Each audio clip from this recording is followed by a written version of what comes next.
Hello, everyone. Thanks for joining tonight. We are, I think I see Supervisor Lisa out there. Shout out to you. Good to see you. I wish I could be there in person. Unfortunately, I'm traveling for work at the moment, so thank you all for letting me join remotely. One more thing to note, our president, Juan Carlos, his mother passed away, so just want to have a moment of silence out of respect to him, for him and his family.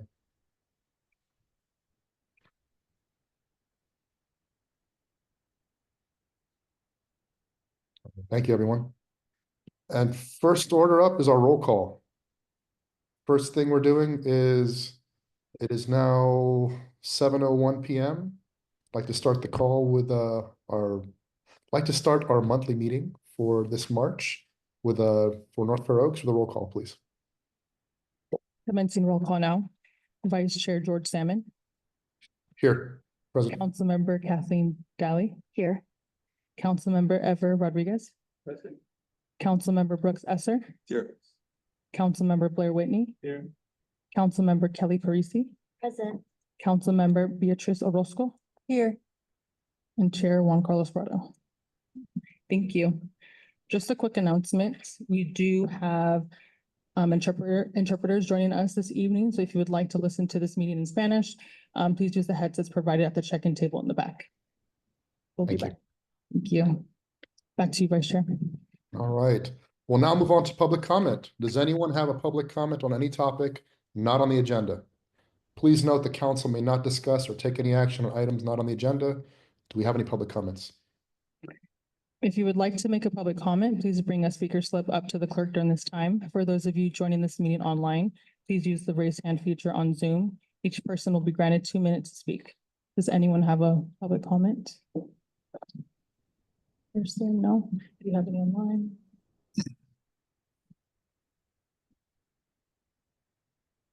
One moment, I think we might have a speaker slip.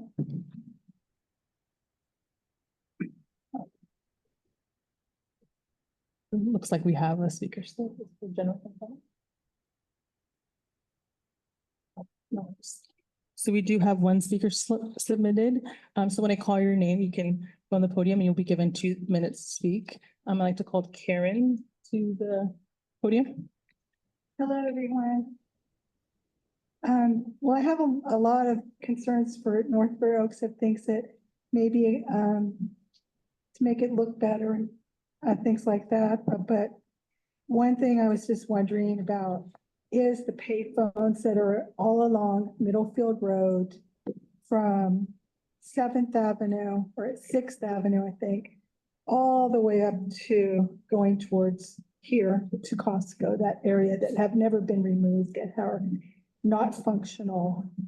And they are unsightly. I was just wondering if I emailed somebody from the council maybe about a year and a half ago, because I was thinking maybe when they redid the street, that would be part of the beautification process, but I think it belongs to somebody else. Somebody else maybe owns that responsibility, but I don't know who. So I was just wondering if that is going to be looked into. Thank you. Thank you. Looks like we don't have any more speaker slips submitted, so back to you, Vice Chair. Okay. Thank you for that comment. I actually did not know that you had emailed us a year and a half ago, and I actually didn't realize that we still had that many payphones out there. I just never noticed it. So thanks for bringing that to our attention. I guess we'll talk about it internally and figure out what can be done, if anything, and we'll see what's possible. I truly don't know, so I can't make any promises now. As far as next item, we need to first item is to get the agenda approved. However, we have a change in the agenda. Item number 7 is being removed. That will not be presented today. And so with that said, can I get a motion to approve the agenda? I'll move it. Second. Thank you. Commencing roll call vote. Vice Chair George Salmon. Approve here. Councilmember Kathleen Daly. Approved. Councilmember Ever Rodriguez. Yes. Councilmember Brooks Esser, Yes. Councilmember Blair Whitney, Here, yes. Councilmember Kelly Farisi, Councilmember Beatrice Orozco. Yes. Motion approves. All right, perfect. Let's move on to item number 4, which is a presentation by District 4 Supervisor Lisa.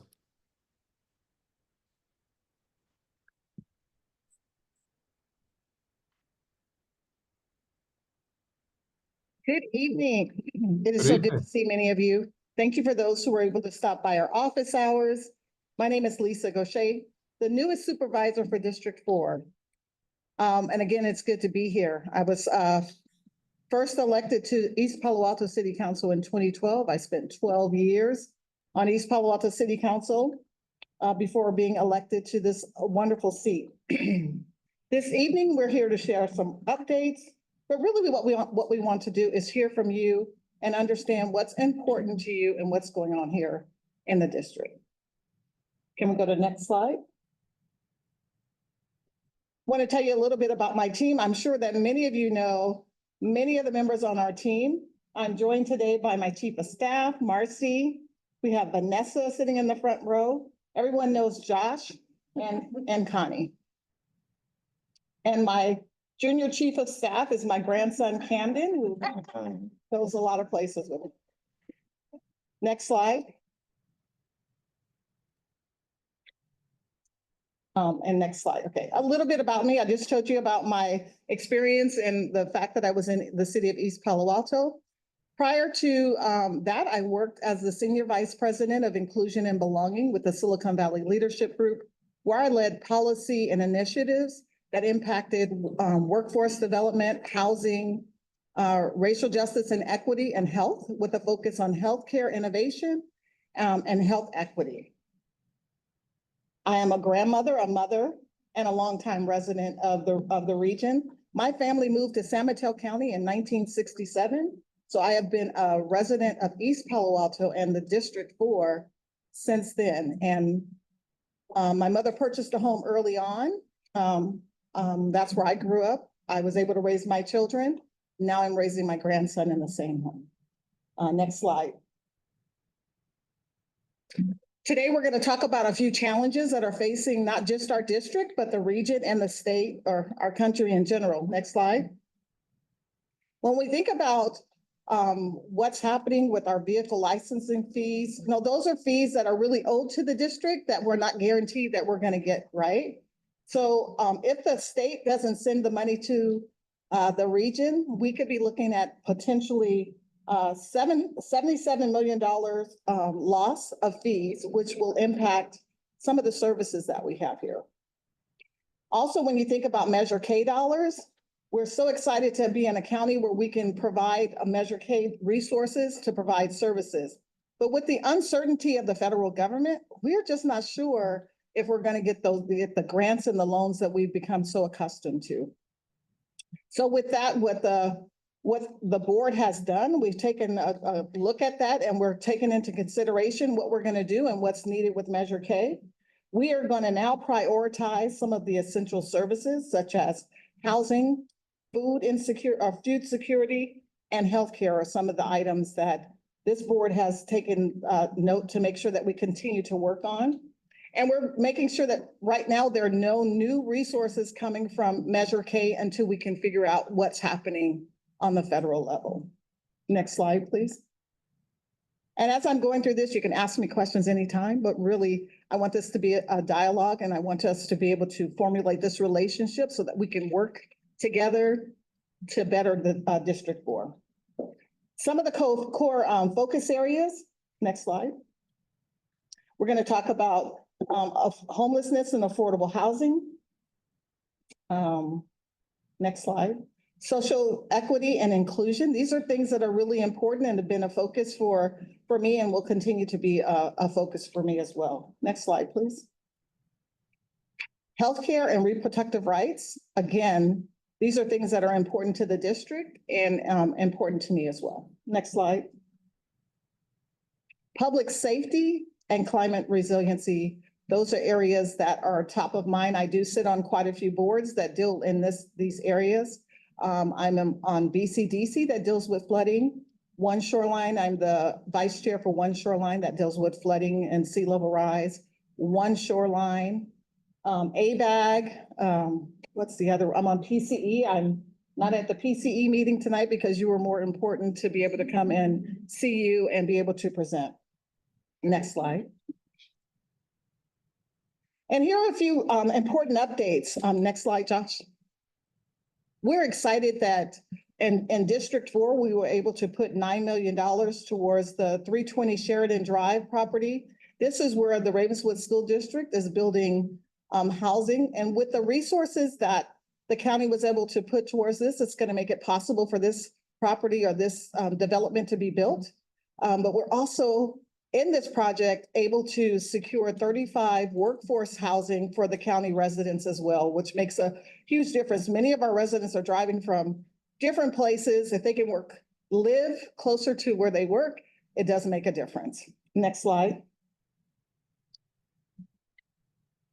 Colibri Commons is another housing development that's coming online in East Palo Alto, and we are proud to say for this project, the city of East Palo Alto was able to secure 75% rate where it's a preference system. So individuals who previously lived in East Palo Alto, who currently live in East Palo Alto, who will work in East Palo Alto, will have an opportunity to call East Palo Alto home. So we're excited for that, and we're hoping to be able to create more opportunities where we have preference treatments where we can keep our community members housed in the community that they grew up in and that they care for and they love. Next slide, please. Many of you know about the Middlefield Junction. Those applications are currently open. And, you know, when I listen to the Mercy Housing, the $30 per adult fee to me is ridiculous that you would charge adults that.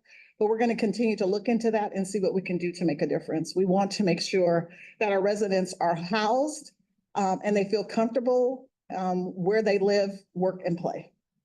Next slide, Josh. Here are some areas where the county is doing some work, you know, and when we think about North Fair Oaks and our region, even when I was on the city of East Palo Alto, it's about mobility and safety. We want people to be able to walk, push a stroller, ride a bike or a scooter in a safe manner. So even with that, when we think about the complete streets and what's happening, you know, I heard today there are people who are riding bikes on the sidewalks. If people are watching, we really don't want you to use the sidewalk to ride a bike because we want pedestrians to be safe as well. So if we could use the resources that have been put in place, there are markings and things that are in the street for bicycles and those scooters. Again, we want to make sure that everybody is safe. Next slide. Here's another project. I don't need to tell you, you guys are very familiar with what's happening in North Fair Oaks, but we're really excited about the Class 3 bike lanes and those things that are just going to make, again, mobility possible and safer. Next slide, Josh. Here's another, the affordable and sustainable housing community project, which is important. Again, I'm showing you what you're already aware of. But these are things that we're proud of and we're tracking up. And I'm so proud to have Connie and Josh, who are attending a lot of these meetings, participating and making sure that we're here, we're hearing, and that we're participating in what's happening. Next slide. This one here is again another road reconstruction project from Park Road to 18th Avenue. If you have any questions, if it's impacting your residents or where you're around, please let us know so that we can see what we can do to help. But again, these are all projects that are supposed to help with just mobility and safety in the region. Bless you. Also, when we do a lot of these projects, you know, we would love to hear from this council. How are we doing? Are we getting enough information out to the community members so that they know when these projects are coming forward? Next slide, please. Skip this. Okay. Thank you. NFL. Here's what we're all excited about. But this next slide, you should all be excited about because we're all super excited. Let me tell you, when the lights came on Middlefield, Connie was like so excited she had to take a video. Next slide. NFO!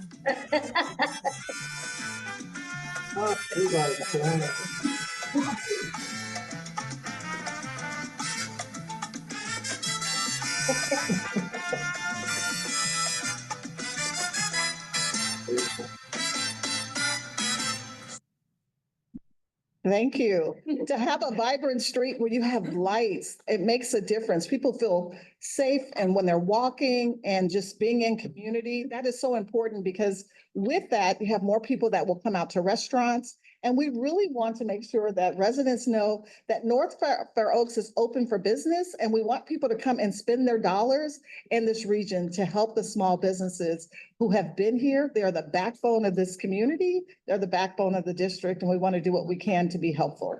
Next slide, please. NFO! Another item that's really important is the daylighting law, AB 413. You've heard about it. Well, guess what? It's going into effect May 1st, where they're going to start enforcing this law. This law means that where there's a crosswalk or there's that corner, you cannot park within 20 feet of that. And it's really to, we're talking about mobility and safety in the region. We want pedestrians to be able to cross the street safely. So we wanted, if we can just remind people, please don't park there or you're going to get a ticket as of May 1st.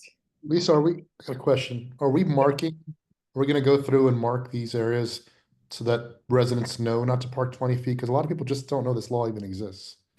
I'm looking at, I think, Josh, that is correct, that there'll be some.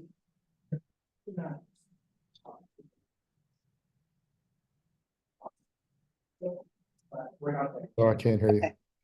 So we're looking at the spots and figuring out how we're gonna paint those curbs. I think we can come back and give you more information on that, but we want to, this isn't a law that's just for North Fair Oaks. It's a law that's everywhere. And we want to make sure that individuals are not getting ticketed. And we want to ensure that all residents are informed of what's happening. Okay. But we will get back to you on if we're able to paint all the curbs. I'm just not sure. I don't have that answer yet. Okay, thank you.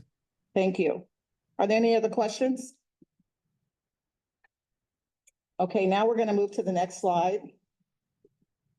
We just want to give a brief update on Measure A. We know that the election took place on the 4th. Measure A passed with 84% approval rating. So as of, if you look at this slide, the first week of April, the election should be certified. And then we're going to move on then and look at different dates of how we're going to tackle the process or define the process and moving forward with the board, certifying the election as well, and then going through the process of what's next. Josh. So here's a little bit of feedback. Next slide, Josh. This project, many of you should have already received an email from Connie. Don't vote on item 1 because Connie and Vanessa are big on item 1.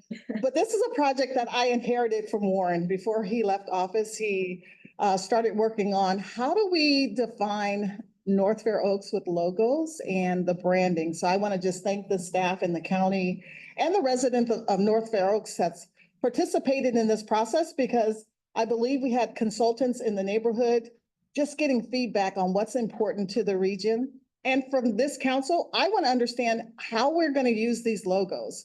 I want to put one on the office. I think, I'm not going to say number 2 is my favorite, but number 2 is my favorite. But, vote your conscience on these logos. And Josh, can you go to the colors? Because I know there's been some consideration or some concern of how did we arrive at these colors? It is pretty unique that pink is one of the colors. And that's one of the colors that I love. But these decisions were made long before I was elected. Pink was already in the color scheme for these logos. Let's go back to the logos one more time. So if you haven't already voted, we'd love for you to look at these 3 options. These are options that are available. And then we can try to figure out, how are we going to use these logos? How do you feel? Do you feel like this defines or represents North Fair Oaks in your vision? Or did you participate in any of those meetings? We would love to get your feedback on how would you like to see these? We could use them on flags. We can use them to signify you are in North Fair Oaks when you start to see these, but we would love to work together to see how we utilize these slides as well. Any questions on the logos and the slides? No? Actually, I Yeah. do have one question, and that would be for the general public, where can they go to vote? Connie, There's a QR code. that- come here, Connie, they can't hear you. They won't hear you online, so you want to make sure they can hear you online. If you are subscribed to our newsletter, there was a link in the newsletter for you to click and vote. We also have a QR code, and then just recently we did our office hours, and so there was an opportunity for them to also vote. We sent it out to our distribution list of CEOs and in the area to send those out to their community so that they could also vote. I think I also sent that to you guys. If not, I can resend. Yeah, most of us received it via email, but just, for the general public, whoever is attending online, et cetera, or those present here, I think it would be nice to have a clear option of, where they can go and. Yeah, Kenny, Bo, if I can send that to you in Teams and you can add that in the chat. Fine. Thank you. Thank you, Connie. And yes. So I did see these designs a few weeks ago. I haven't voted. But I think they're really cool. The second one looks a lot like the LV Mod restaurant logo. Does it? Very similar. Okay. So that's one point. And then the second thing is, from a design point, I would say that you should probably have North Fair Oaks in white. Or I don't know if it's a little hard in the screen. On the to pink? see. Yeah. Yeah, So there's okay. like a contrast. That would be one of my suggestions. No, I appreciate that. Those are, you're right, because as you look at the slides right now, you can barely see that North Fair Oaks is curved around the top, and we want people to be able to distinguish and know that that's what it's for. Yeah. Ms. Bliss. I haven't voted yet, but I will. I actually really like the skateboard kid metal art that a local artist did. And I want to keep that too, because it's just been around a while and I'm used to it and I like it. But Is Yeah. that the statue or the structure? no, there's these metal cutouts, like kind of near, there's like 5 of them are scattered around, but when you see them, they're pretty cool. No, and I like that too. I think what we're trying to do is just be inclusive of the North Fair Oaks, and we want everybody to see themselves in the logo. So that is great feedback. We can take that as well. I think there's room for the other logos as well. We're not trying to remove anything, and this is great dialogue. We're not trying to come and do anything to the region. We want to be able to work with you, listen to you, and so that we're working together. So love the feedback. Any other comments? Are you excited about the logo? No, you don't care. It's just like a marketing thing. I'm not super excited about I think it's because I don't know what they represent. Like, this is my first time really seeing them. So I'm trying to figure out how they represent NFO.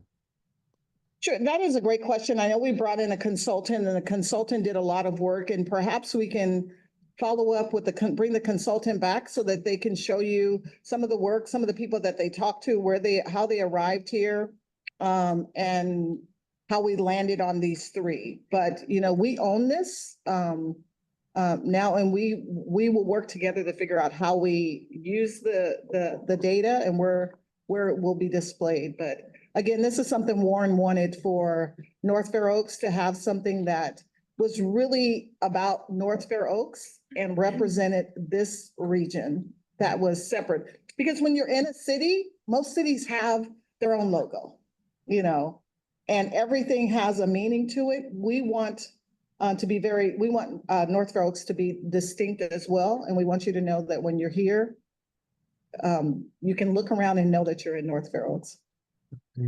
I just want to Definitely. comment that feels very culturally appropriate to me. It feels like I could see that on Middlefield Road, it just feels like the Casa de Circulo, yeah, it just feels like that belongs in North Fair Oaks. I could see the other two in any other city, Okay, but for some reason, number two just feels like North Fair Oaks to me. I love it. Thank Yeah. you. I want to be mindful of time. Are we doing good on time? I know you guys okay, thank you. Any other questions or comments? This has been great. Great feedback.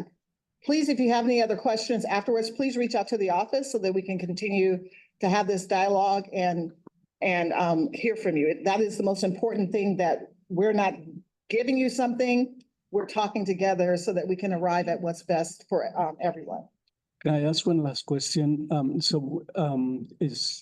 Are these options final, or is there still room for I guess for whatever changes, like somebody was suggesting maybe the background of the letters white for better contrast, etc.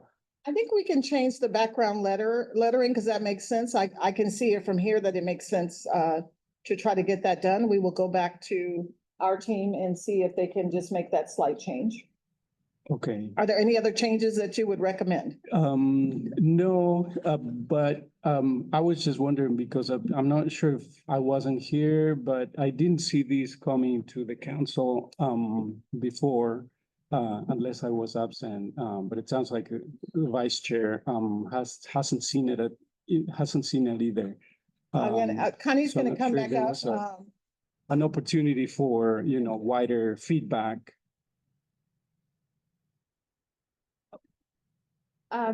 As Supervisor had mentioned, this project came to the board under Supervisor Slocum's leadership.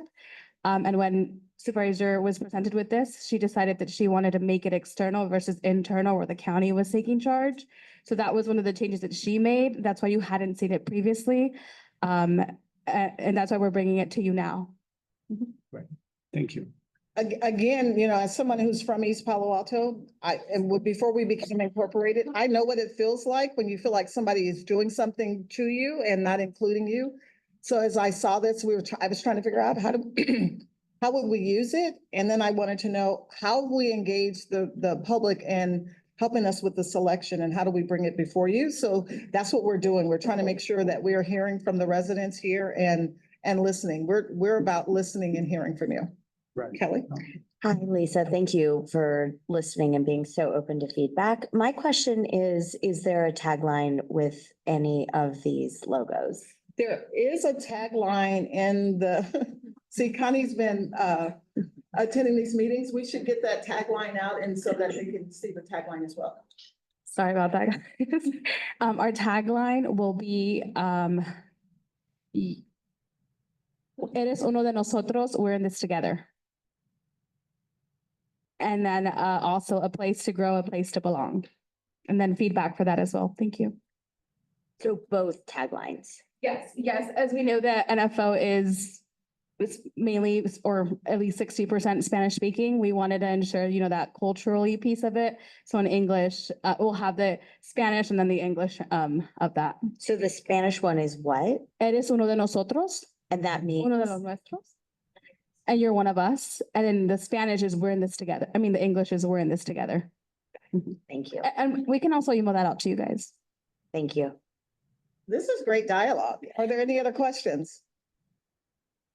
Not a question, just a comment that I hope we have really good brand guidelines for logo locks with how we're branding San Mateo County with the North Fair Oaks logo, and what is the appropriate use of this for businesses to use, because I think really what this is for businesses and community members to use. So I hope there is, the images and the taglines are one thing, but how we are making these accessible to folks in our community who can benefit from this great work, I think is important. So we will find a way to come back, because there is a document that gives all of that, the fonts, there's a document, there's a guide to the work. So let's make sure that we follow up as well. Any other questions? One final comment. I'm thinking that, I'm not sure if there's gonna be a formal inauguration for the Middlefield Road, renovation at some point. But I'm thinking that if there's such a thing, later in the year, it would be, a good opportunity to utilize, whatever logo, people end up choosing, and putting it, along the Middlefield Road corridor for people to begin identifying, associating the logo with the community, et cetera. I appreciate that and I like that. And that's why it's so important that we are hearing from this body, because you're the ones that are going to help us figure out where these logos are going to go and how we're going to use them. Right. If there's nothing else, we're going to move to the next slide. Here's something I wanted to bring before you because my office, there's been some outreach to my office about a new liquor license. Someone is thinking about bringing in an application or putting in an application. Here's my feeling about this. I think that underserved communities, there are just too many liquor stores, in my opinion. It's always oversaturated when it comes to, and I even asked the question, like, can't we sell something other than just liquor in communities of color? So if you look at this map, there are 16 markets or convenience stores already that sell liquor or have a liquor license. There are 2 bars and there are 2 gas stations that sell liquor as well. So here's a new application. Next slide, Josh, please. If you look at this area, what is the street again for the application? 844 Fifth Avenue. Right across the street, there's a 7-Eleven. There are the mobile gas station and other areas that sell. So again, I wanted to bring this before you and hear from you. I hopefully you feel very much like I feel, like, let's find something else to add. What else can we sell? How else can we help our community other than to put more liquor into the community? So I see a lot of shaking heads. Then we're on the same page. Yeah. We had a situation, proposal that came to us last year, Lisa. In fact, very close to that location there at the intersection, Yeah. close to the intersection of Fifth and El Camino. And the thought of the council was exactly what you were just saying. We have 20. Thank you very much. So thank you for that. Agree. Thank you. Yes. Then I haven't overstepped. No, and to add to what you were saying, I think the end result, it was LoopNet Market, I believe, at Fifth and El Camino. The end result was they were able to get a beer and wine license, but not a liquor license. Thank you. Yeah, that was the end settlement. So again, for me, my priority is health and well-being of our community. Let's make sure that we're taking care of each other. Next slide, Josh. That was also very helpful. Again, I'd love to hear from you. How are we going to work together? I know I'm the new supervisor. I'm here. I'm on your side. Let's work together to make things better. I'm not here to do anything to you. I want to make sure that we have an open dialogue. Our office is a resource for any questions or needs that you have, but want to make sure that there's both ways. If we need something, we're coming to you. If you need something, let's come to my office. But how can we work together? That is the question. Yes, Blair. The new affordable housing, Middlefield Junction, all during the process, I kept saying, can we get some of this reserved for people being displaced? Because gentrification is creeping up from the south, from Menlo Park and Atherton, and it's pushing down from the north in Redwood City. And those that could least afford it are being displaced. And this is where people grew up, where the families are. And you talked proudly about East Palo Alto. We're going to offer for the former or current residents a place that they can afford. I've seen other county projects and it opens up this big list and people from all over end up in there. And there's no priority system for our residents. And I can't believe that if the city of Palo Alto can do it, if the city of East Palo Alto can do it, why can't the unincorporated county North Fair Oaks community enjoy the same thing that the rich communities do for themselves? I'm glad that you called East Palo Alto rich community. I appreciate that. So we can't make any promises tonight, but we know preferential treatment or policies are going to be important. We'll go back to the county to talk about what that looks like. Unfortunately, this housing project is already going. And what happens when you deal with affordable housing, and depending on where the funds are coming from, you have to open it up to the county. So if we want to have projects where we can do more of a larger preferential system, we have to do it before we actually get into actually giving assigning apartments or taking applications for apartments. I agree with you. If you've lived here, you work here, you should be able to stay here and not be being pushed out. So for future projects, we want to make sure that we have that conversation in the county to see how we can increase the preferences and keep people housed where they love. When no one else wanted to live here, those people who lived here should have a home here. Any other questions? Going back to how we can work together, and this is not meant to be a criticism of the county at all. It's just my thoughts when I first came into the council and what I continue to see. And that is that we need to be able to find out things that are going to happen before they actually happen, before it's brought for me to vote on something that I would have never agreed to in the first place. But here I'm supposed to vote on it. And I go back to this project. And once again, it's not criticism, but there's a project, Second and Edison, and it was like in the first couple of weeks that I was here, and it was about a grading, finishing off the thing. I'm like, wait, that's a huge piece of property. Like why do we agree to grade something when we don't even, this is a huge chunk of North Fair Oaks. So it goes back to the argument of we're unincorporated, finding our voice, allowing our voice to be heard, but not finding out that the county is doing things and asking us to vote on things that we never had an opportunity. Yes, it does require us to stay more in contact with you, to know what's going on, but then we're also an advisory body, so we kind of have a say and we don't really have a say because we're unincorporated, the tax base isn't here, all the things that East Palo Alto was up against, but North Fair Oaks deserves so much more of a voice, and we have it and we don't. There's one part of North Fair Oaks that has the tax base, has the dollars, and then there's the other side, the Fifth Avenue, the day workers, the root of the county, all the workers, where everyone else lives. And, they're too busy to show up at these meetings and use their voice. And so somehow trying to bring it all together to find more power for the people that I'm here, that I want to represent. I appreciate that. I'm going to look over at my team. How have we done this in the past? How have we reached out? We should probably reevaluate how we've reached out. You are an advisory board. I want to understand how we work closer together as well. So that's something that we can continue to work on. As this council sits here, we want you to be more engaged and active in North Fair Oaks. You should know who all of your businesses are.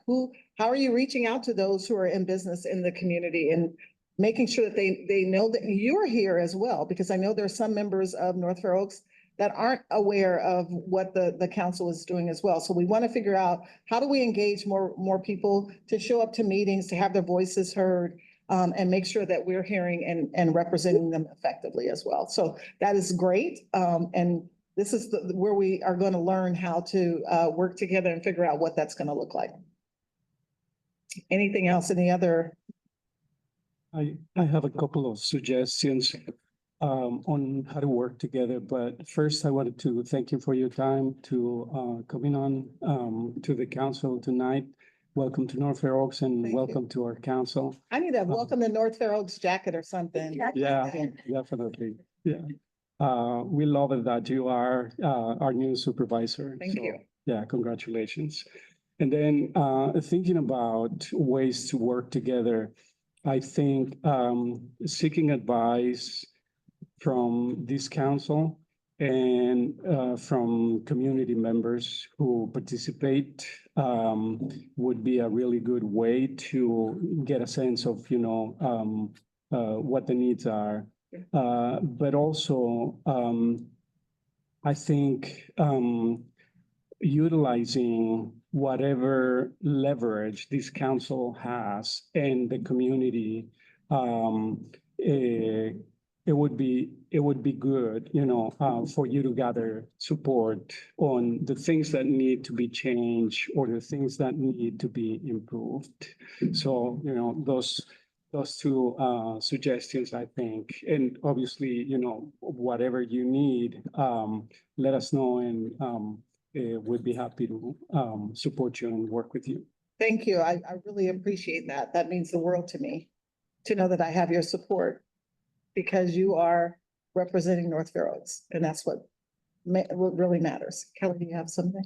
Yeah, I just want to echo what Everett said for thanking you for being here and also holding office hours. And also, this may seem like a funny thank you, but thank you also for keeping the brilliant staff that came before. I know it really gave us a sense of continuity, and these are folks that I knew from my own advocacy and have worked with for several years. And it just, not knowing you, it just gave me, personally speaking, only on behalf of myself, such a great sense of relief that the people that were so embedded in North Fair Oaks and that I knew and knew that they cared for us were still with you. And so thank you for that. And the beautiful new staff that you've added, Vanessa, rock star. And anyways, we are also under the guidance of Emma, looking at the way us as a council can be more laser. Deputy Chief of Staff, Deputy Chief of Staff. How we can be more laser focused and more impactful in our own advocacy. And I think that's a really good lens for us. And I think we can think of that overlapped with having clear sense of what you see the role of this council and how we can support you in your own efforts, and some things that we have heard from our own community and we're really trying to elevate up, and we'll probably come to you in short order for support as we're working on some small group projects. I love it. We're going to go to the next slide. You guys have given me so much time. Thank you so much. Just want to leave this with you so that you'll know who to contact. Here's our, our emails are on here, phone numbers are available. If you have questions, please don't hesitate to reach out. You've already said about my staff. They're amazing. I can't do what I do without their support. We're a team. They're not just my staff. We all work collectively together to get the work done, and that's important. And I will always be in public to let you know I am no one without them. Are there any other questions? Yeah, a couple of things, Lisa. When you talked about how we can work together and stuff, and I understand Measure K funding is on hold right now pending, federal grants and things like that. But when that process does begin again, it would be great if you could perhaps solicit input from the council, get on one of our agendas and say, okay, it's the window's open for this kind of funding. What do you people as a community representing body think is important? Here are the kind of things we can do, and kind of map that and take our direct input for that. And then from the idea of marketing support, it would be helpful if the county could provide some resources in terms of just making the community aware of what we do as a council. And we engage with community members and businesses and things like that, but I'm thinking things like materials, like a mailer or something like that, signs that businesses can put up saying, the North Fair Oaks Council meets such and such a time, and that kind of thing. And perhaps even support for some of our community events. We did it had been a long running event that had been called off for a while, but we did a community festival, was it 2 years ago, I think. Just literally did it out in the parking lot out here. And it was, we got hundreds of people out and really developed kind of a community feeling for North Fair Oaks. So all of which cost money.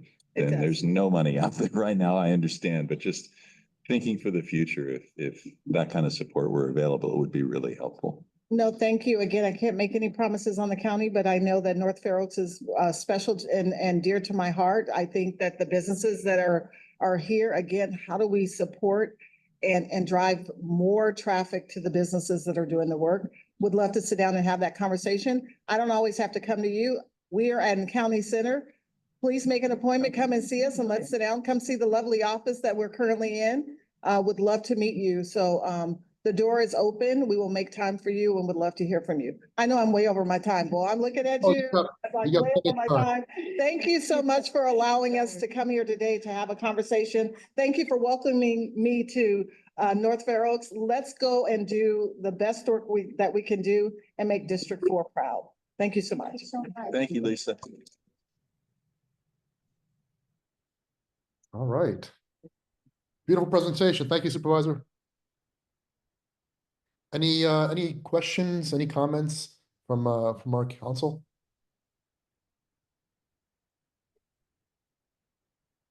I just wanted to say thank you, Lisa, for coming in today and introducing yourself. There's a lot of things I didn't know about you. I wasn't born in North Fair Oaks, but I grew up here. And in 2017, I had moved out because rent was super expensive. But North Fair Oaks holds a special place in my heart. And even the Mexican president even shouted Redwood City out, specifically North Fair Oaks, because we have good carnitas. So I'm just happy that you're here and that you're serving us. I trust you. You've done a really great job and great work in East Palo Alto. I've seen you throughout the year, so I'm happy to have you here. Thank you. Any other council comments? Well, one more. I should have said thank you before I told you what I thought, so thank you. All right, on to public comment. If you would like to comment on agenda item number 4, please use the raise hand feature on Zoom or bring a speaker slip up to the clerk during this time. You'll be given 2 minutes to speak. Looks like we do have a hand raised. So when I call your name, you will be given 2 minutes to speak. Gabriela Valencia. You may begin.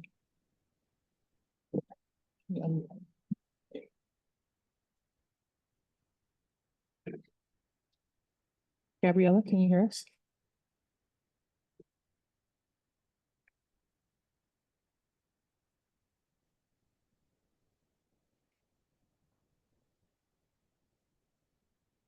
Gabriela, can you hear us?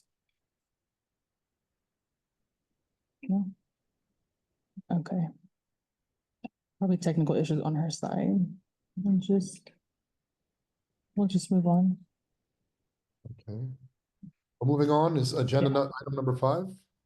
And this is a motion to update the North Fair Oaks Council study session schedule. We talked about this in the past. The goal is to move it from January, April, October to January, May, September. And this is mostly to reduce the gap between the April and September months and align it to the county's current schedule. Debbie, our consultant, she'll be back in May at our next study session. And this is more so to follow up with our work plan. Any questions, concerns from the council members? Any input? Do we have homework we're supposed to be doing before the next study session? Aren't we supposed to like update the plans or something? Yes, I believe it's update and be with your ad hoc groups outside of the council. Yes. I was gonna mention that later, but yeah, since we're on it, we do have to update our study session plans and submit those. Any public comments? Yes, oh, it looks like Gabriela Valencia has raised her hand. Great. Gabriela, you'll be given 2 minutes to speak.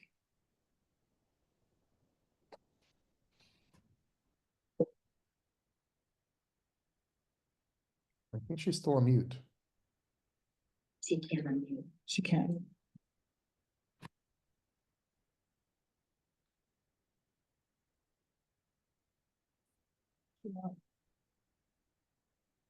Yeah, No, she's alright. mute. Can we unmute her? No, yeah. She needs to unmute. Gabriella, can you unmute your mic, please? Bottom left corner of your screen where the audio and video button is. Yeah, it should be in the bottom left. Yeah.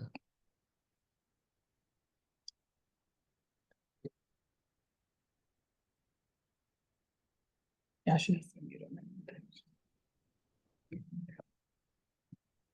Okay. It's not working. Sorry, I think unfortunately we're gonna have to move forward. We can't unmute her. Okay, That button isn't working. well, then, Yeah, we'll just move forward. Vice Chair. right, well then, moving forward, can I have a motion for this item? Can I get a roll call vote? A motion. So moved. I second. Thank you. I have to do it. Okay, Vice Chair George Salmon, Approve. Councilmember Kathy Deli, Yes, approve.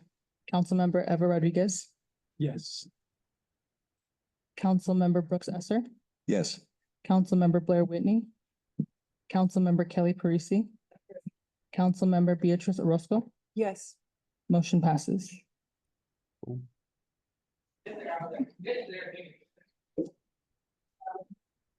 Back to you, Vice Chair.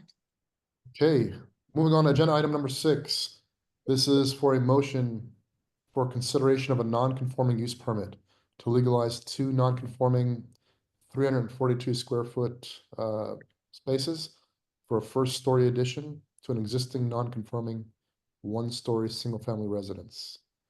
This is on a non-conforming parcel. It's located at 2796 Westmoreland Avenue in NFO. And the presentation will be by the Planning and Building Department.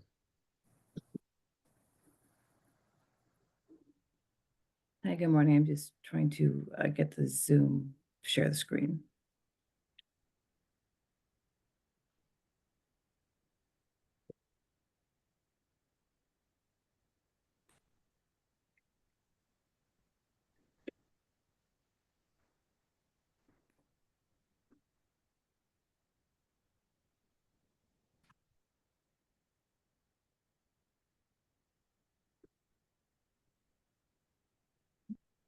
Turn the right one.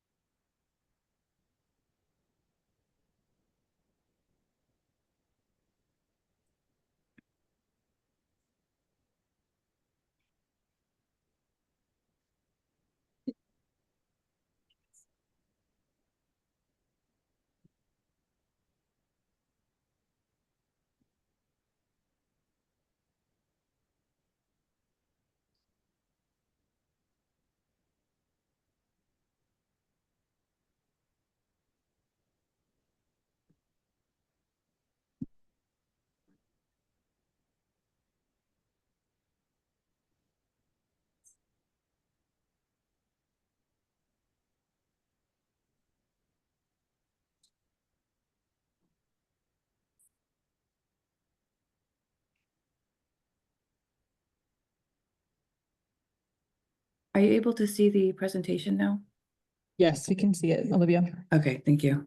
Thanks for your patience.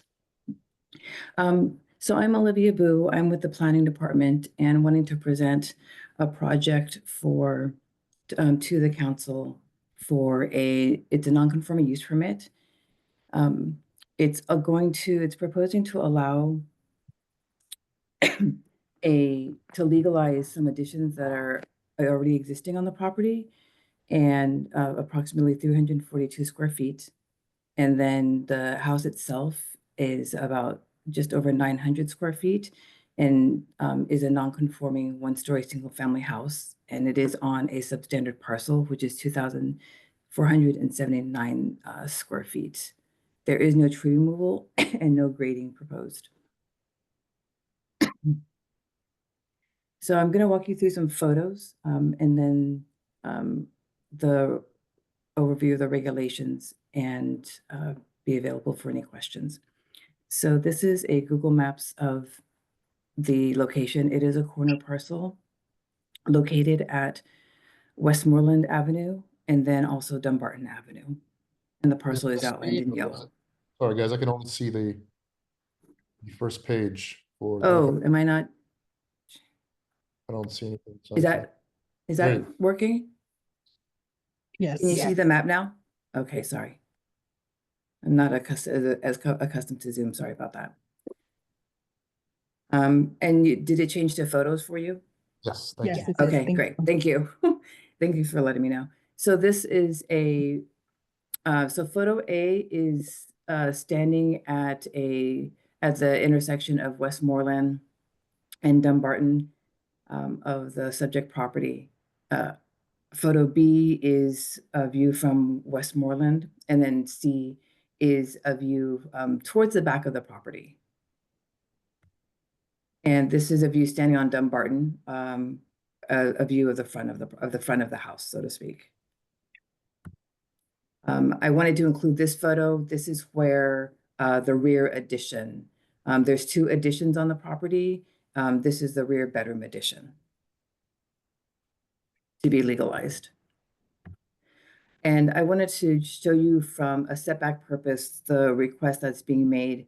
So the existing house, again, a single story, it is already, it already actually does have substandard setbacks, was constructed that way.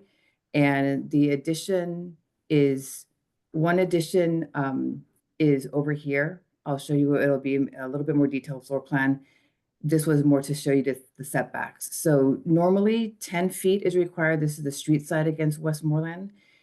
And this is proposing to may not, instead of the 10 feet required, it's proposing to maintain what the existing setback of 8.85 feet at the shortest distance. So it's a continuation. The addition did continue the existing setback.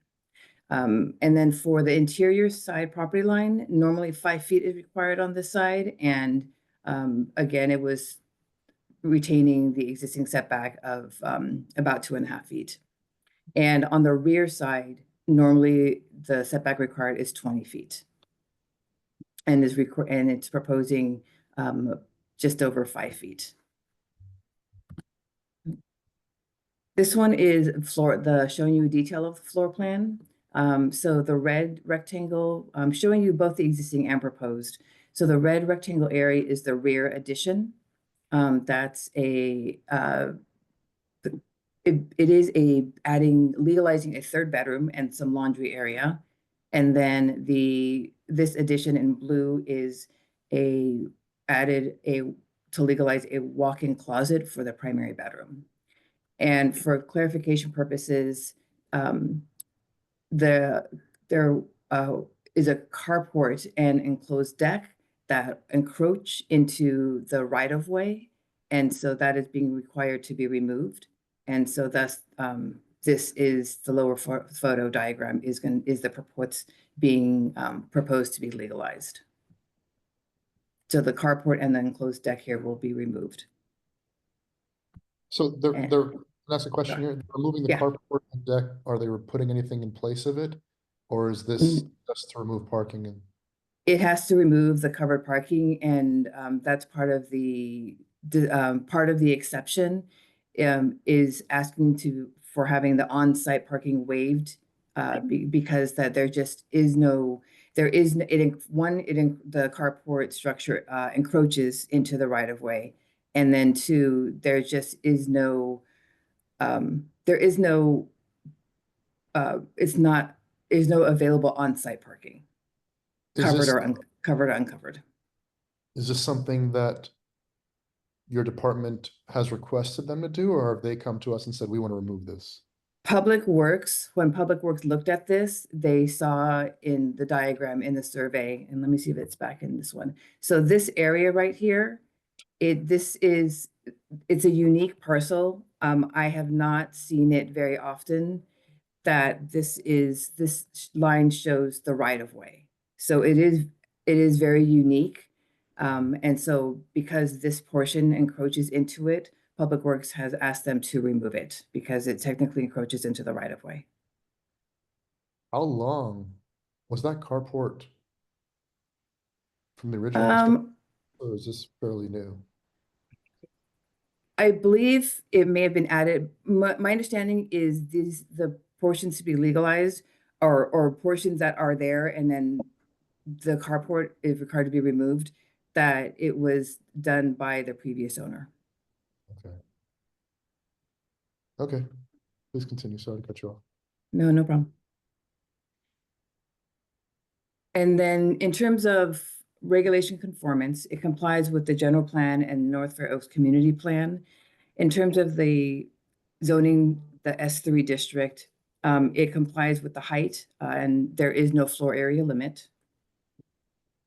In terms of the use permit, staff has to make these findings in terms of our regulations. The first being that the proposed development is in proportion to the size of the parcel on which it's being constructed. So the requested additions are considered reasonable to provide usable living space on the substandard size parcel. For all opportunities to acquire additional contiguous land to achieve conformity with the zoning regulations currently in effect have been investigated and proven to be infeasible. So all the properties that are surrounding and contiguous to the parcel, they are either single 5,000 square foot parcels, which is the minimum lot size for the zoning district, or they are also substandard parcels. So acquiring land, there is no land to spare for the contiguous parcels in order to try and meet the minimum standard. For the proposed development, it's nearly in conformance with the zoning regulations as possible. The project also allows reasonable usable living space on the project parcel while only exceeding the maximum allowed lot coverage by 2 square feet. And then to your question, in terms of it is asking for a waiver of on-site parking. It does not change how the property has been used. And also there, as mentioned, there is no compliant parking on site on the existing parcel, given the constraints.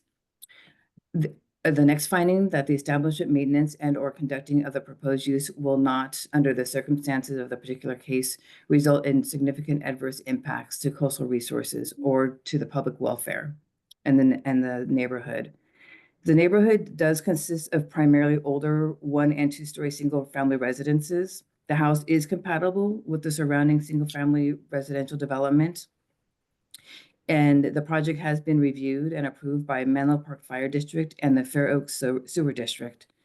And staff does not feel that the legalizing it is detrimental to the public welfare or to the community. And the last item of approving the use permit does not constitute a granting of special privileges. It is not out of character of the overall residential development. And if properties in the area also have these type of the unique situations of constraints of the parcel or also a substandard parcel, planning would consider the granting of a similar type of use permit with similar situations.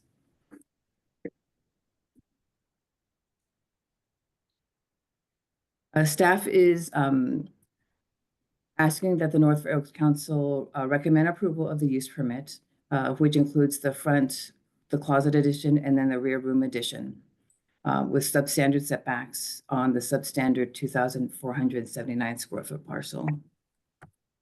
That's the end of my presentation. The owner did say that he is attending by Zoom, and if I'm happy to answer any questions.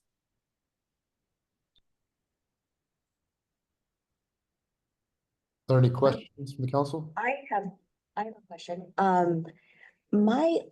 I reviewed the plans and the proposal. And my only concern was not based on granting existing usage. It's that the setback now on that 2.5 foot one in terms of wildfire mitigation Mm. strategies, that feels a little precarious. Yeah, so Yeah, that the was, proximity. especially considering how densely populated that was, and we just saw what happened in LA and in urban areas, so we know urban fires are real, so that to me raised a lot of concern. And Was that that's a, something that was considered? yes, and that's a great point. So it does, when we process these permits, as standard, we refer it to the applicable fire district. And they did look at the project, and they make they make the requirements that are needed for fire safety as conditions of the project.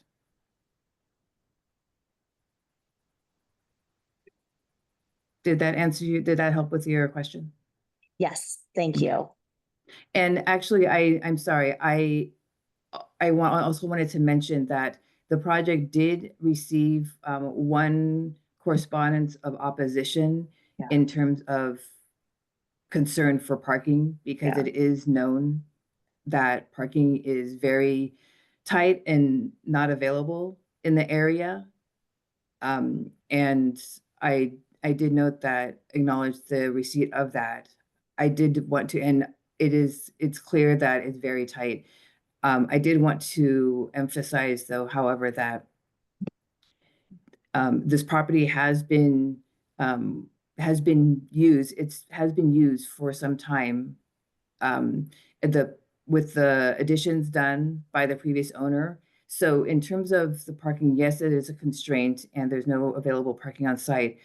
However, it doesn't change necessarily the function of how the property has been in use. Yeah, in use, because it's been some time that that the parking has been constrained. Yeah, Olivia, I saw that resident complaint. I also saw in your photos that they had a wood structure covering the driveway altogether, so it doesn't appear it was ever in use for parking, so. Yeah. But noted. I got a question for the homeowner if he's on the call or she's on the call.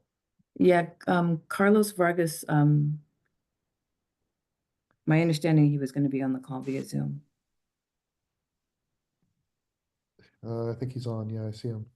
Yeah. Mr. Carlos. Yeah, Carport- can you hear me? I do. Yes, thank you. Okay. The carport that's there, is that being used for parking at all, or is it storage, or what's the? No, purpose? so it was used initially for storage for the water, but that's already been completely removed. That whole area, it's on flat land right now. Okay. So then really nothing is changing aside from just legalizing what's already there. Yeah, Right. nothing was changing. We just didn't know how everything was down there with public works. So we're trying to get it back to the most legal and, effective way. Oh. Any other council member comments? Just to be clear, there is a new addition being built on, which is a walk-in closet, which I don't, off the top of my head, I don't remember the square feet, but to your point, George, it is remaining, it's just legalizing the existing, removing the carport, but adding a little bit of that walk-in closet in the driveway space. I think that is where, yeah.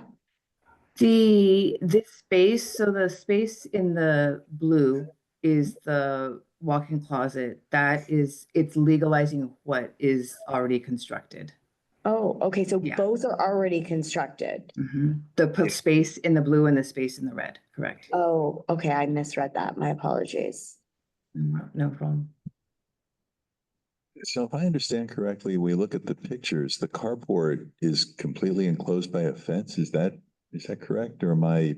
Oh, sorry, let me go to the front. Oh, here, that's the front photo. Okay, and where is the carport in that picture? It doesn't show, my understanding is, I believe, Mr. Vargas, the applicant said that it's already removed. Yeah, they called it a carport, but there was never cars in there. So that whole thing, it's not there anymore. Okay, and I guess my question then, if the carport was extending out onto the right of way, is the fence legal since it would by definition also be on the right of way? Correct, and that was also part of, and that's also a condition of approval. So Public Works has requested that that is correct, that it be relocated. So that has to be moved to be within the property lines, on Okay, the property that's- lines or within the property lines. That's where my confusion was. Thank you. Sorry. You got an odd shaped lot. Mm-hmm. Very much so. So Olivia, in the plans, because I didn't see where then is the owner, and maybe Carlos is on the phone and he can share. Is he going to relocate the fence or just remove it altogether? The fence meaning, what side of the house? The fence portions where Public Works is requiring it to be outside on private property. You mean I'm sorry, so I'm looking at the house, let's see. So you're talking about closer to Dumbarton?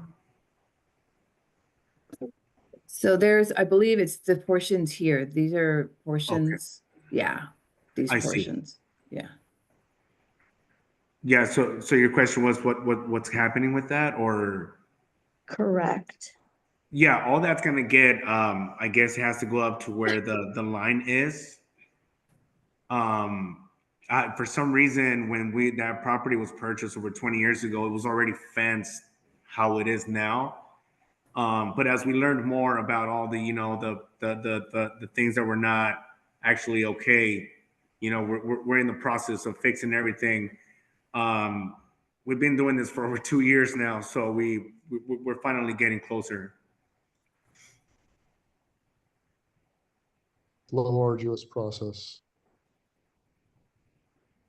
Yes, it's a whole process with this. Any other questions or concerns from the council before we move to public comment?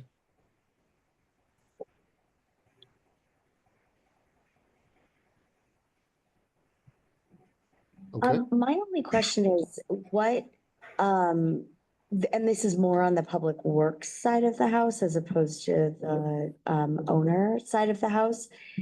What is your, I mean, I'm working on a, city approval process on our street for the gutters and all of the things. And I know Public Works comes out and does inspections. Like, is there some sort of inspection to like give it the approval at the end? I mean, we can give permission, but in ensuring that all of the modifications are made, is that something Public Works does, or how does that work, Olivia?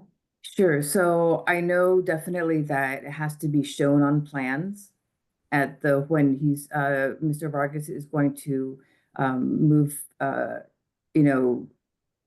assuming there's the recommendation and then the final step of the zoning hearing officer approval, that it continues moving forward. He will have to show these changes on the building permit plans, and then those will be routed to Public Works as well. The building plans get routed to the same agencies who reviewed it for this stage, and then everyone looks at it. And then I believe, my impression is that they may also go out there in the field, but that's under their purview. But I have heard that they have gone before, just in generally speaking, that they have gone to the properties to verify.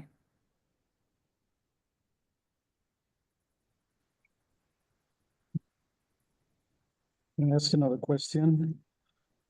I'm wondering if county provides any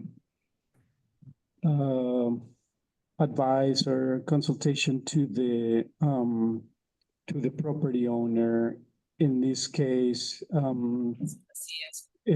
supposing that, that the project does not move forward, it doesn't get approved. Does county provide advice or suggestions as, for example, to build up rather than, keeping Mm. the building as it is? It could be an option. There's definitely factors to be discussed. Because if you're going to build, for example, if you're going to build up, instead of legalizing what's there, you would have to You gotta get a structural. yeah, structurally make the first story structurally strong enough to support going vertical. So there's multiple, and so, other things like obviously budget, things like that. So, and how it works out. So there's a lot of details to iron out. Yeah, thank you. Hey, Olivia, I'm looking at this map and I'm seeing what I think is an encroachment into the right of way by part of the house that will still remain after the carport comes down. So where the number 273 is, there's a tiny little triangle there. Yeah, that's actually I understand that's an enclosed deck, which is also going to be removed or already has been removed. Got it. Okay, Yeah. the deck. Yeah, that sorry. doesn't show up on that map, but I'd seen. Yeah, that it shows up a little bit better, but I don't have the line on this diagram, but it's the enclosed deck. I understand. Okay, Yeah. thank you. Sorry.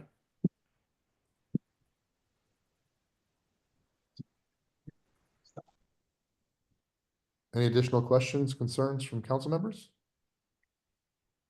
Olivia, were there pictures of the removed deck in the presentation, like the before and after?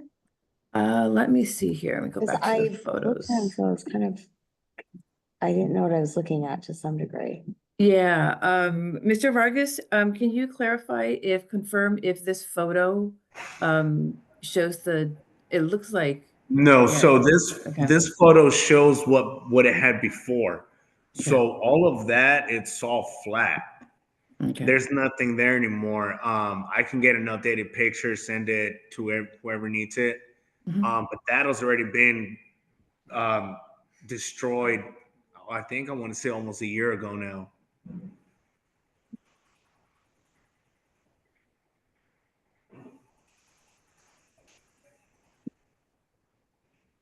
Thank you.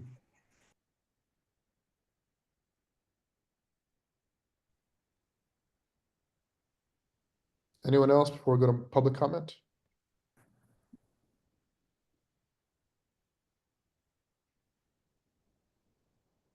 We'll move on to public comments. If you wish to comment on agenda item number 6, please use the raise hand feature on Zoom or bring a speaker slip up to the clerk during this time. You'll be given 2 minutes to speak when your name is called. We do not have any speaker slips submitted, and there's no one online. Back to you, Vice Chair. Okay. Well, can I have a motion for this item? I move that the council approve or make a recommendation for approval of a non-conforming use permit per the diagrams and photos we've seen this evening for the parcel at 2796 Westmoreland Avenue. I second that. Commencing roll call vote.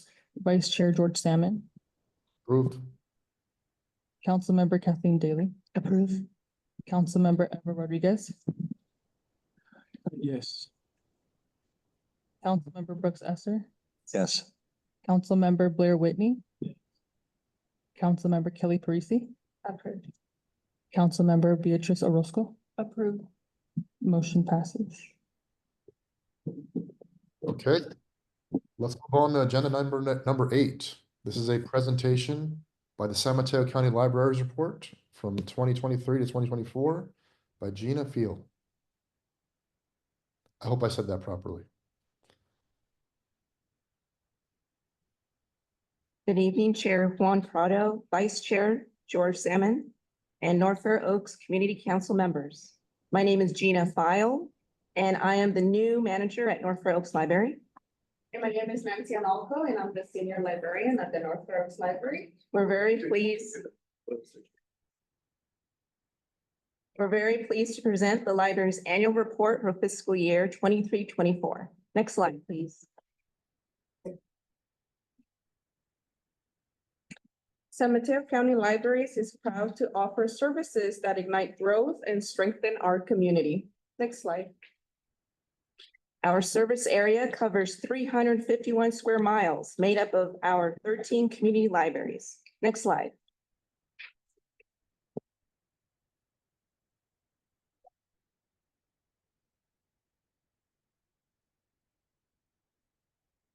Our communities comprise of a rich diversity of individuals that our services and collections embrace and support, including our talented staff and wonderful volunteers. Next slide. As San Mateo County Library's programs and collections are highly used, as you can see displayed here, 1.7 million library visitors, which is an increase of 16%, 2.4 million items circulated, an increase of 4%, and over 10,000 events. That's 36% more programs. Next slide. This year, our website visits increased by an impressive 51%, and Wi-Fi sessions were up by 14%. Our laptops and hotspots also continue to be heavily used, with both increasing by 40%. Next slide. Locally here at North Fair Oaks Library, we've had over 80,000 library visitors, which has doubled from last year.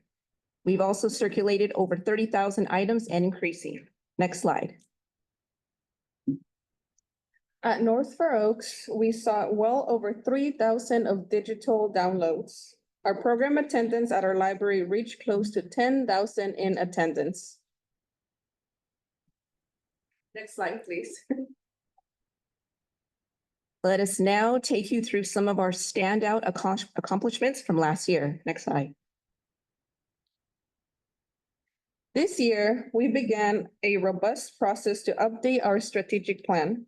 We held interviews and surveyed thousands of community members throughout the county.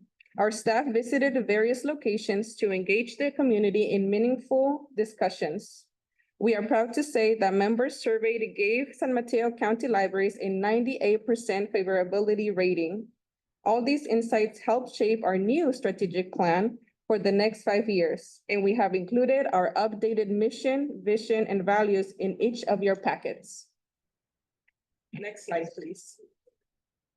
Our wide range of tech services and wellness programs, including serving meals, computer access, tech help, yoga, sewing, and live music programs have become a favorite among seniors at North Fair Oaks Library. Our libraries offer older adults a place for meaningful social interactions, helping to prevent loneliness and also enrich daily life. Next slide. We are proud to host many in-person English language programs to support learners at North Fair Oaks. With one-on-one tutors, English classes in 2 levels, and conversation clubs, our libraries have reached thousands of determined community members seeking to learn or improve their language skills. Next slide. This year, we opened a 24/7 library outpost at the Pacifica Sanchez Library, a first of its kind at San Mateo County Libraries, featuring a lending machine, kind of like a vending machine, with a collection of hundreds of books and media. So you can browse, check out items, pick up holds, return the items, 24 hours a day, 7 days a week. Next slide. To learn, experiment, and play, we started 2024 off by hosting workshops on Adobe Acrobat, Illustrator, Lightroom, Photoshop, and more. Karaoke machines and board games for checkout also continue to thrill and delight. And the imaginative Maker Mobile saw another successful year of taking tech to the streets. Next slide, please. Here you can see a staff person is holding up one of our emergency kits that we passed out when we had serious storms and power outages. So North Fair Oaks Library and many other branches provide a place to stay warm, recharge all their devices, their phones, laptops, access to internet, and we also give basic resources. This year, we served as community resource centers in partnership with the County Department of Emergency Services, Red Cross, and PG&E. Next slide. We are proud that 32% of staff speak another language, including Spanish, Cantonese, Tagalog, Hindi, Mandarin, and Tongan. Our volunteers, friends of the libraries, groups, and foundation gives us critical support throughout the year. 500 volunteers contributed 25,000 hours to our success. Next slide, please. Here, I wanted to highlight one summer program where patrons got bussed over to explore a working farm. For many people, it was their first experience interacting with farm animals and discovered how animals contributed to the food that they eat. Next slide.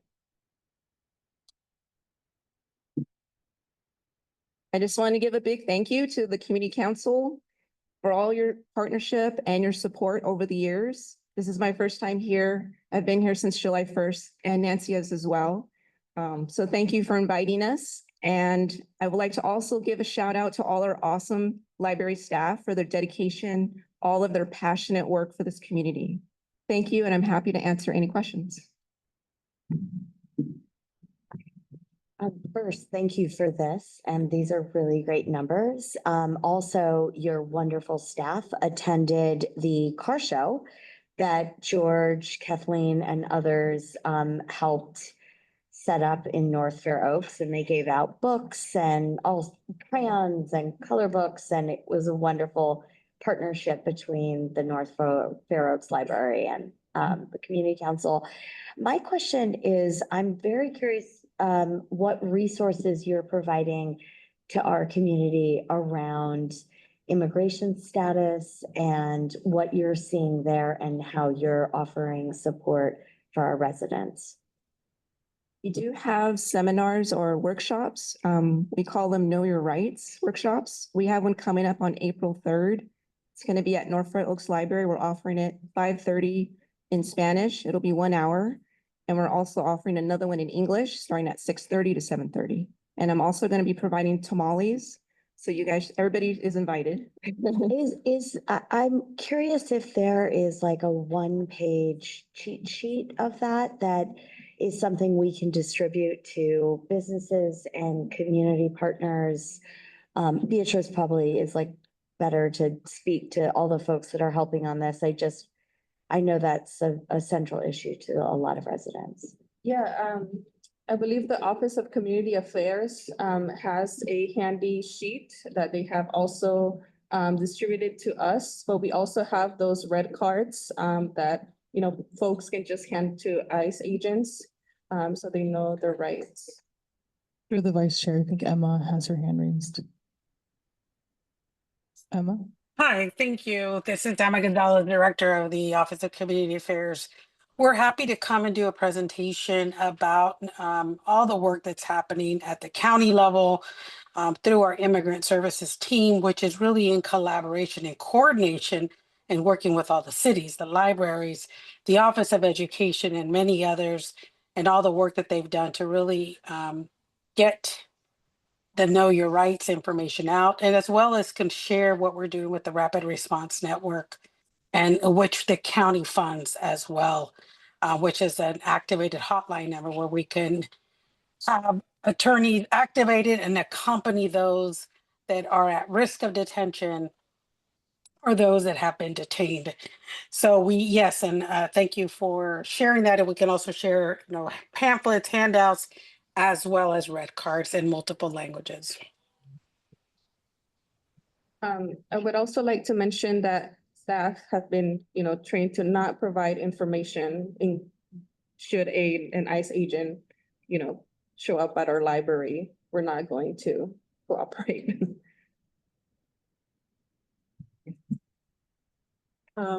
Thank you for coming. I've worked very closely with Emmanuel. He always comes and tables at our events and he's a really good person. And I know he created like a archive with all this information with like events, flyers, so I can find it. I'll forward it to Bo. But I was gonna say that I work at the EEC Center, the Economic and Employment Center. And we always send people out to the library because of the computers and hotspots. And we've heard really good things about them, that it's easy, accessible, the process is nice.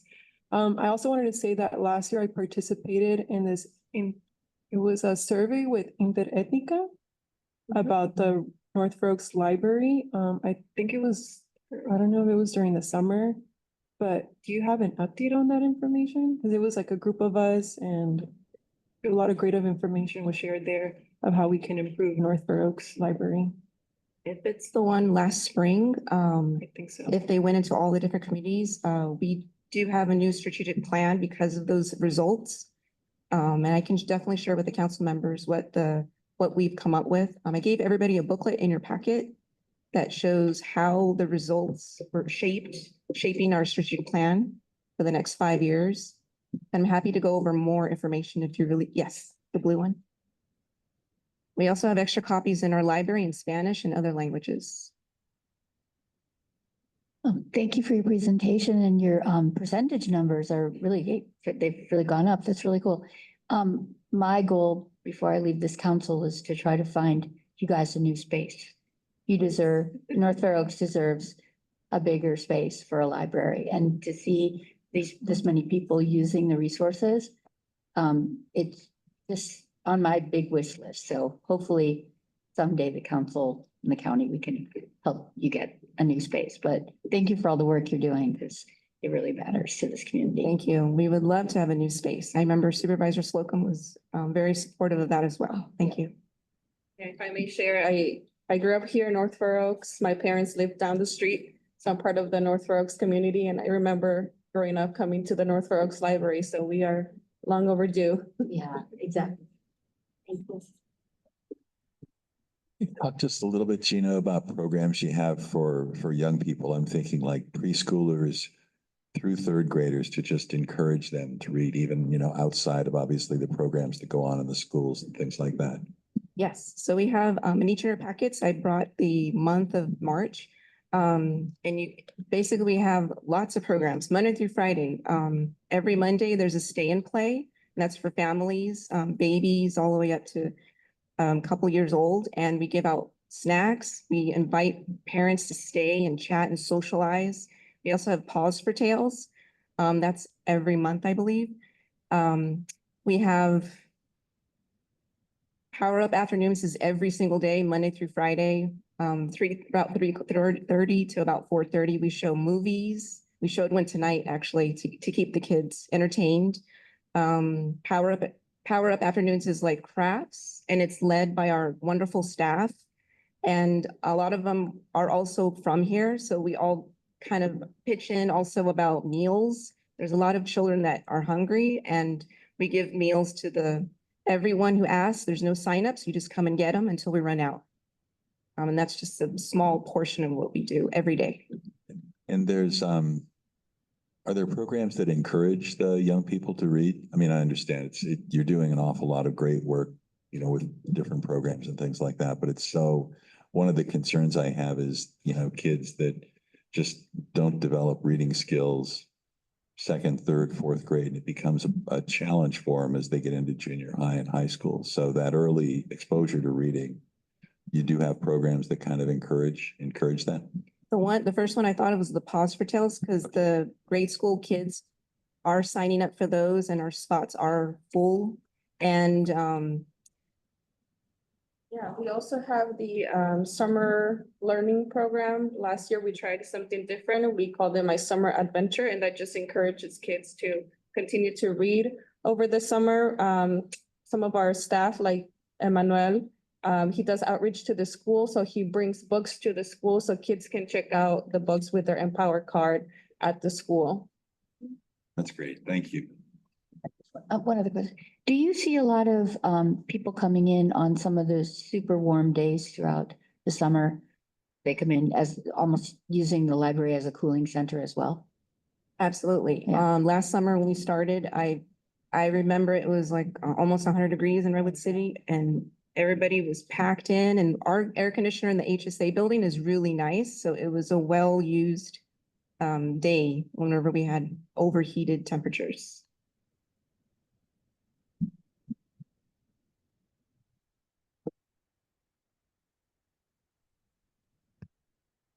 Okay, thank you, everyone. Any public Thank you. comments? If you'd like to comment on agenda item number 8, please use the raise hand feature on Zoom or bring a speaker slip up during this time to the clerk. You'll be given 2 minutes to speak. There are no public comments. Back to you, Vice Chair. All right, let's move on to report outs.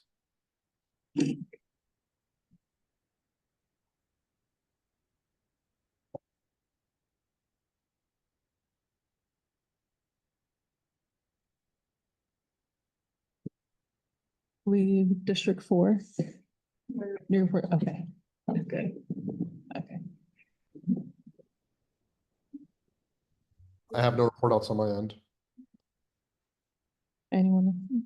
Kelly, you can go. I would just report out that, for folks to know, our small little ad hoc group working on public safety is working with District 4 office to understand and systematize the process for getting additional public safety things on the streets. And so Josh has been really helpful in meeting with folks internally at Public Works because there's old guidelines on the website. And so I just wanted to really report back to this group that we have taken our work forward and we're waiting to hear back. They're doing some systematizing internally at Public Works for their guidelines to understand how we make those things happen. And I know Beatrice, do you want to report out on the signage that you saw?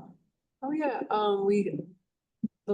was between Fair Oaks and, was it Fifth? No, Second. I think it's Fair Oaks and Second. They installed the electric, the monitor to track mileage. So now there's like a slow down sign. So they installed it a few months ago, I think. So we appreciate that you guys did that.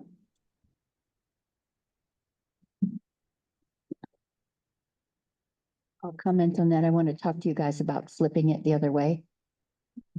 And then the other thing is that Josh and I are going to be working on trying to walk up and down Fair Oaks Avenue to figure out some issues on parking. So, but I believe the sheriff, community service officer, they might be a little short-staffed right now. So we really do need his help, his or her help, but we'll figure that out. Just a quick item on the parking, since I may not be there for the walk. A thought on my end, just from what I experience on my street, is a lot of double parking. Where neighbors will just come out in the morning, take up all the spots in the street, double park their cars so no one else can, and come back in the evening and no one gets to use these spots. I think if we have actual lines marking where the spots are, and enforcement, that would stop a lot of double parking and open up the spaces for more people. So just take that into consideration as you walk down the streets and figure this out. Last week, there was a meeting here, or 2 weeks ago, about the housing that they're building. So I know you guys are working on parkings. Based on the meeting that we had back in November, they mentioned that there was over 170 units, but they never mentioned the parking. And now we know it's only 40 parking spots. So that's another layer of issues that are probably going to be coming soon. We need a garage. We need a parking structure of some sort. It's killing us, and it's going to kill us even more and kill the businesses here. Get it. Nothing to report. No, and I've got tonight, and something I just became aware of is that there's a pocket park that's in the works for our community. It's the St. Francis Center and the Magical Bridge Foundation are working together to bring a pocket park to Buckingham Avenue near the Sobrato Apartments.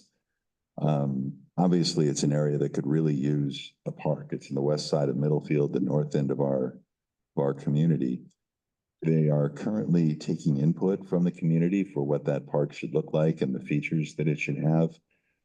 They're also looking for support. So I thought at some point we really ought to have them pitched to the council. If you're interested, you can check out magicalbridge.org/St. Francis to get details on the work that's being done on this thing. But again, I think it's something that we certainly should invite the people from Magical Bridge to come to a council meeting, talk a little bit about what they're doing and see if we as a council can gin up some support for this, because it's a badly needed resource in that part of our community. Emma, did you have your hand raised? Do you have a comment? Yeah, thank you, Bo. I was just gonna clarify, Beatrice, I think you mentioned that there is a new digital sign installed at the corner of Second, between on Fair Oaks Avenue. I don't believe, and I can get that confirmed. I just wanted to clarify that it doesn't track the miles per hour, but I think it says to slow down. Thank you.